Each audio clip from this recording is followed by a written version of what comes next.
Well, here we are. This is the pneumatic gate which I was sorting out a long time ago and got to film an update. This has actually been in place for quite a while now. But here's the whole system.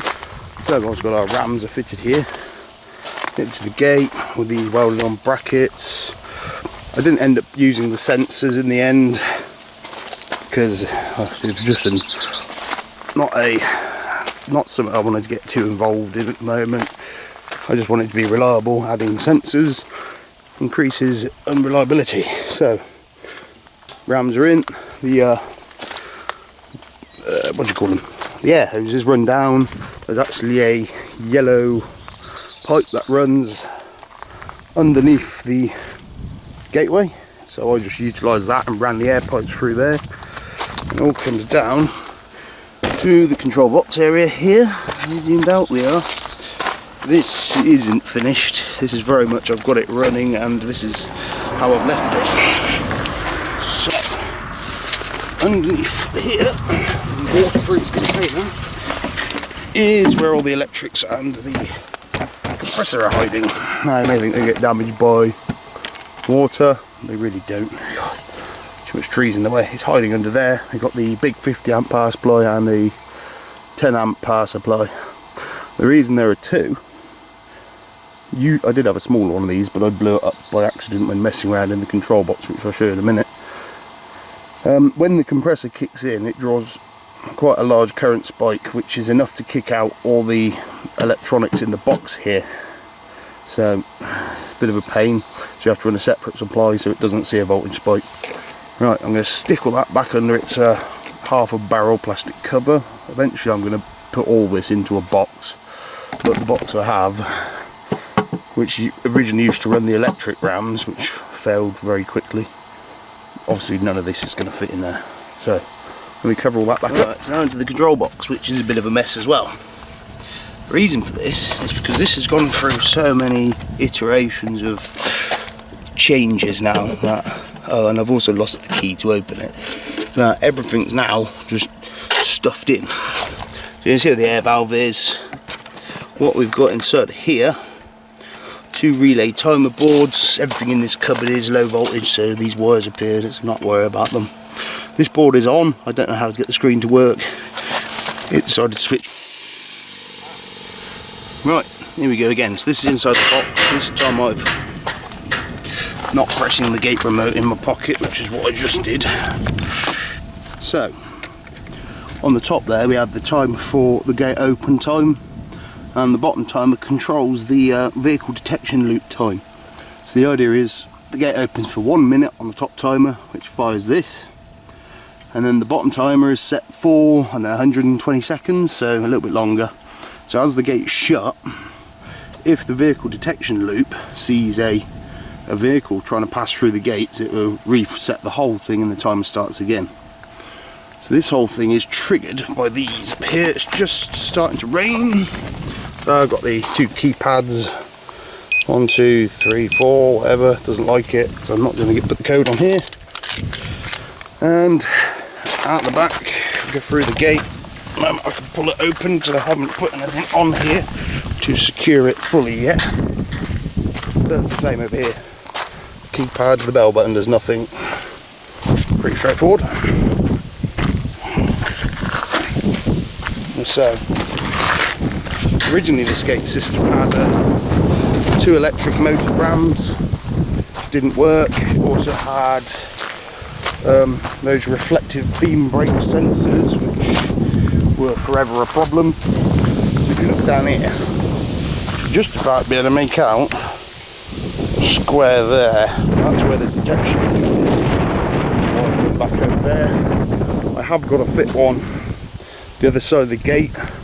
This is done in such a way that when the gates open, they don't swing and come over the loop, so they don't trigger themselves.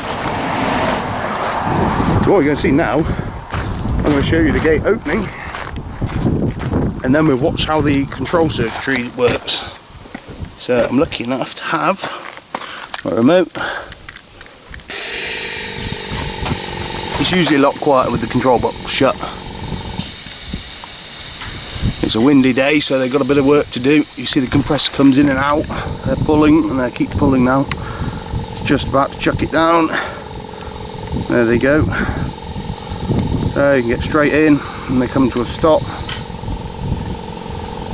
Right, I'm going to have to close the box and wait for the rain to stop.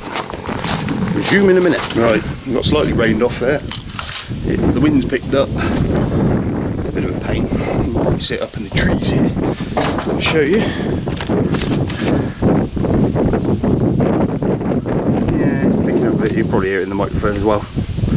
So, well, for me it's going to be probably an hour or so before it stops raining. For you it'll be a few seconds. So, standard British weather. We've seen the gates operating now. Really flickery to the camera. Just the way it multiplexes. I don't know if that's going to come through or not.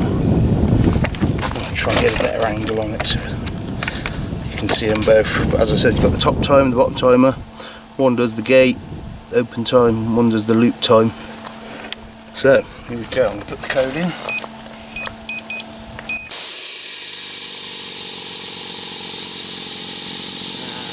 Countdown begins. You should be able to see they're both counting down.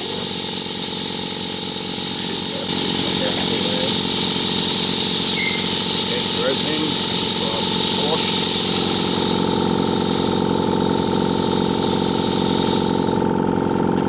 Now you see the timer's counting down. If you can just about see that one. 40 seconds left.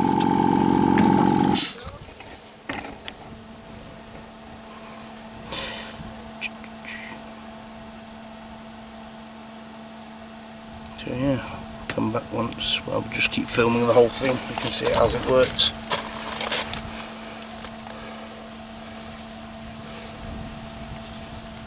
As soon as the timer runs out on the top one, the gate starts shutting. And then whatever's left on the bottom timer is how long the circuit through to the vehicle detection loop is active. The detector's always active, but through the loop it's not. So here we go.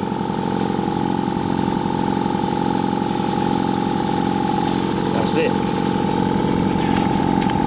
Gates are shutting.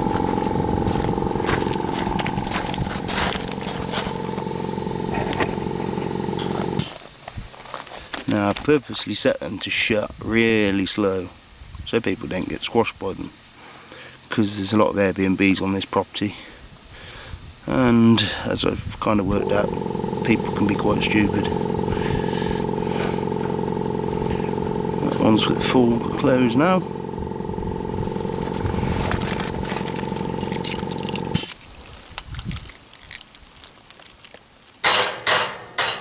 There it goes. Right, so just what I'm going to show you now is the cushions in action. So I'm going to be in the box this shut. Should start moving in a second. Here they come, fighting against the wind still. Compressor cycles in and out. I've debated whether the compressor was better with the reservoir. 75 quid. It's cushion at the end, just gives it that little bit of cushion. There we go. So now we're going to show you the detection loop in action. Right, this time I've got the car there, the gates are open, I'm going to wait for them to start to shut and then I'm going to approach the loop.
Here they close nice and slow, so I've just been parking the car back out the way.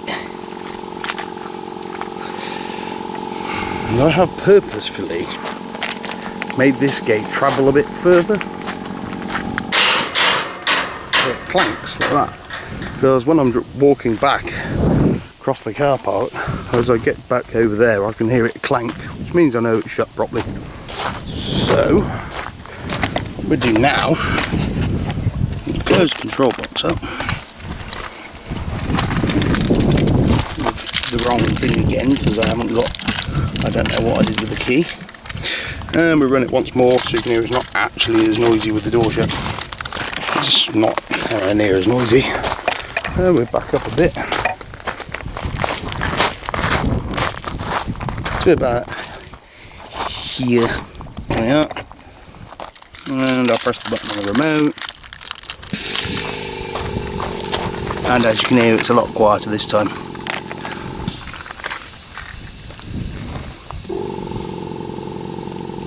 And with less wind you can see they actually open quite quickly, so as you're pulling up with the car you press the remote, you can get straight in. Other people have to stop and use the keypads, but it is what it is. Oh, I'll show you it shutting. There we go, we'll walk away, we'll watch them shut, the job's good. Now, if you're a human being and you walk through this, you're going to get squashed.